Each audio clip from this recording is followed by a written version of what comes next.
to the channel as we sit here and admire the serenity and beauty of the pond. We have to reflect back on... I'm just kidding. That's way too slow for this channel. But we are going to reflect back on how we built the original filtration for this pond and how that is no longer working and what we're going to be doing today. You know what I want to do? I want you to get back into the pond. I'm going to climb up the ladder and I am going to literally RKO you. Are you kidding me? How did he do it? An RKO in midair! Actually, I'm just going to go backflip off the house. Okay, so we have mechanical filtration on top through the pads. And then we have biological in the bottom, which is the lava rock. And then the pump is up underneath that box right there, being protected. Now we're gonna get in the water. Today, we're gonna be focused on building a new filtration system for this pond because the old filtration just isn't cutting it. Drain the swamp. Well, as you can see, this pond has been drained a little bit, and that's because our old filtration system has failed. And not really failed, but the pump inside of it failed. It's been over a year since it's been installed, so it's time to replace it. And I figured with replacing it, I want to go ahead and do something different. So we're going to be building a DIY pond filter today out of a brute trash can, and this will actually set on the external side of this pond and provide water flow back into the pond. That's the plan today, and we're also going to be stocking this pond with quite a few fish. So let's go ahead and get this filtration system put back together, get the pond cleaned out, and then we'll talk about what fish and what actual new plants we're putting in here as well.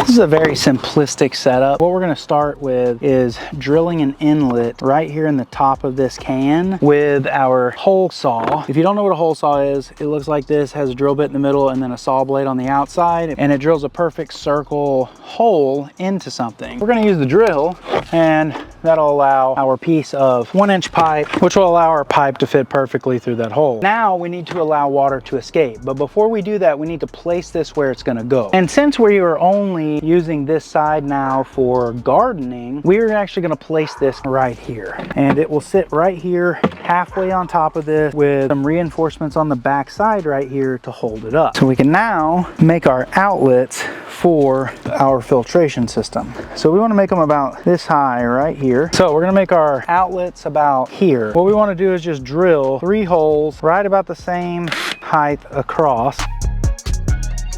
What we're going to be doing is taking these little rubber washers and putting them around these couplers and pushing these all the way down on, because we want to make sure that we have a nice seal around our openings for our water so they don't leak. And then it's going to take a little bit to get these in here because I drilled the holes a little smaller. I drilled them as a 1-inch instead of a 1 1/4 inch, which is what these are, because I want it to be a nice tight fit, and you can just screw these in, which will make it fit nice and tight. We're going to do that for all 3. And now we have these completely pressed through on the inside, and we're going to go ahead and add a washer to the inside as well. And then we're going to tighten that down. I could have used a plastic nut, but they didn't really have any great options for that. So this is just a female 1 1/4 inch coupler. It makes for a great way to just tighten this down, make a good tight seal. And this is what the outside of it looks like. And what we're going to do is we're going to take these elbows and we're going to place these in here, and we're going to screw these in. Let's go ahead and get our filtration media into this setup, which is going to be some red lava rock. Now this stuff is going to be super dirty, so we're going to wash this out real quick.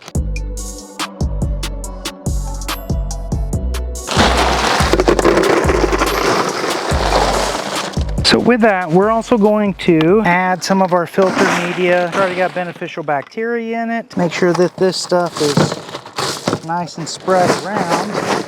So now the water will come down, hit the filter pad, soak through the beneficial bacteria in the rock and the media, and then flow upwards outside of here, and then right out the holes right there. So let's get this thing set up.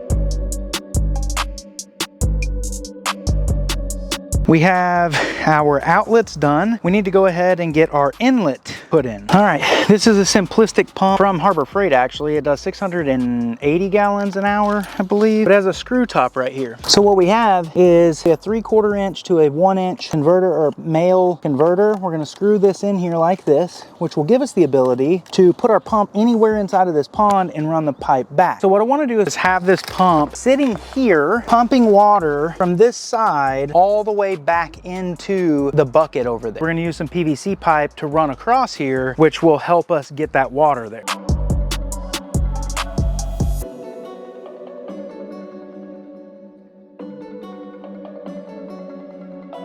Now with that set up, let's go ahead and get this water flowing and see what happens. You can see the water starting to run through there as the bubbles are coming out, and it's all starting to bubble through. That means we have good flow, which is good. So everything seems to be working right now. So let's take a look inside. Water is filling up, hitting the pad. Everything is working great. And now let's go ahead and fill this thing back up and get this water dechlorinated. We have some new fish for this thing. And for dechlorinator, we're going to be using some API Aqua Essential for ponds, which this stuff is super concentrated, so it makes it a really good pond dechlorinator. So let's go ahead and get some of that in here now. While this thing is filling up, I want to go ahead and get my new plant in here. I'm just going to set this thing right here and let these kind of come out.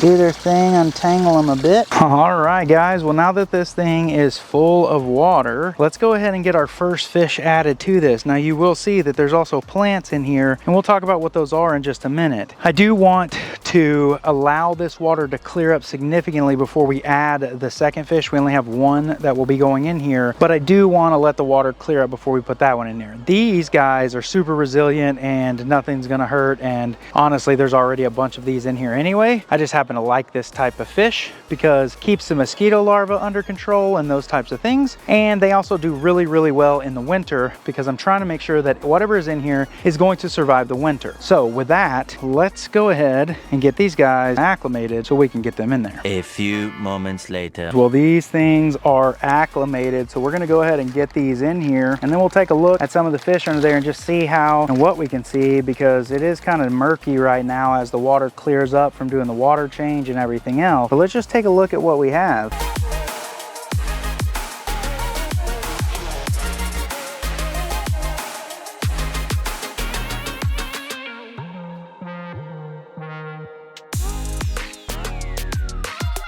So what we have in here is some duckweed, and I think that this will add a nice little touch of floating plant to this. It'll also give these goldfish that are already in here something to eat. They love to eat duckweed, as well as fish do in fact get sunburnt, so it'll give them some cover over top of them. But let's go underwater and take a look at these fish around here and see what we can see.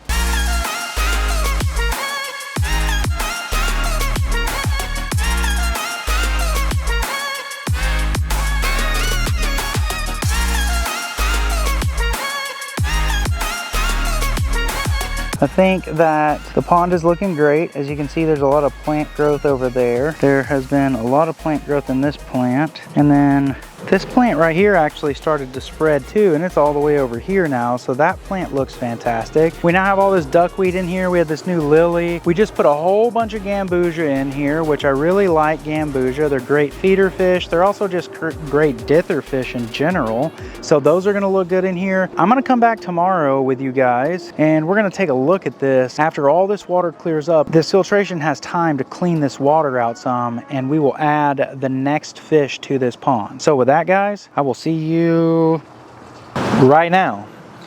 So it's actually the next day, and as you can see, we have all kinds of pine needles in here, and that's just gonna happen. I have to clean this thing out every single day of pine needles, but that's okay. The water has cleared up significantly. We're gonna take a look underneath the water here in just a minute, but first I want to get all these pine needles out of here. The pump and the filtration system seems to be working really well. we have actually started acclimating the fish. The fish is down in there, and well, without further ado, in fact, you can't really see, but there's one of the other big fish swimming around right there. You actually just saw it. They are so interested, so we're gonna go ahead and get this guy in here. So without further ado, go ahead and get this guy in here.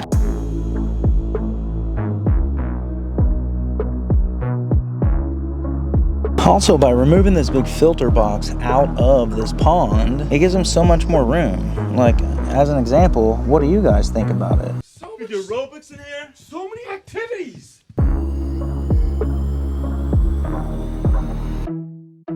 Well, hopefully you went on to enjoy watching us set up this new filtration system for the pond. I'm actually gonna make some modifications to it to try to hide it a little bit in some way. I don't know exactly how I'll make that work, but we'll figure that out. I also need to get some of this gunk off the bottom because I had a UV clarifier in this pond for so long. As the algae in the water passes through it, it kills the algae, putting it back into the water column, and then it sinks down to the bottom, and that's all that gunk that you see at the bottom. So it really needs to be vacuumed out. So I'm probably going to do that and do a little pond maintenance around this thing over the next couple of weeks, and we'll take a look at it again in a later video. But I do hope you went on to enjoy watching me set up this DIY pond pump filtration system, putting these new gambusia or mosquito fish into this pond, as well as this new huge calico colored fantail goldfish. I really like these things. With that, guys, I am truly grateful for each and every one of you. Thank you for sticking around and checking out my content. I would be so grateful if you went and subscribed and turned on your notification bell, followed us on Instagram and Facebook if you haven't done that already, and make sure you stay tuned for the videos that are coming up. We got a lot of stuff coming up. We're gonna be doing a huge live bear breeding farm. We've got our little bowl that we're growing a grass in that we're probably gonna put some shrimp in. We got all kinds of stuff. We got some axolotl videos coming up, and then we also have this blue pond that I've set up, and I'm not really sure what I'm gonna put in here yet. Right now it's set up for freshwater, but I'm thinking there's all kinds of things that we could do with this. We could do a freshwater pond, or we can convert this thing to saltwater, maybe put some live rock in there, put about 50, 60 clownfish and some sea anemones in here. I don't know. So you guys let me know in the comments below what you think we should do with this. And I'm also deciding whether I'm gonna leave this outside or if I'm gonna move this into the garage where the turtle ponds are. But definitely let me know down below what you think we should do with this over the winter time. I also have a project coming out where we're going to be using some of these succulents that I'm trying to recover that I bought from Walmart for really, really cheap, and they've actually recovered quite nicely. These things were almost completely dead, and they've started to come back, which is really good. So we've got that coming out, all kinds of cool stuff that we're working on around here on the Christopher Scott channel. So with that, guys, thank you so very much. I'm truly grateful for you. Make sure that you catch the University of Texas Longhorns football game on Saturday this week. We are sitting number 2 in the AP polls right now. Hook 'em horns, God bless, and I will see you guys next time.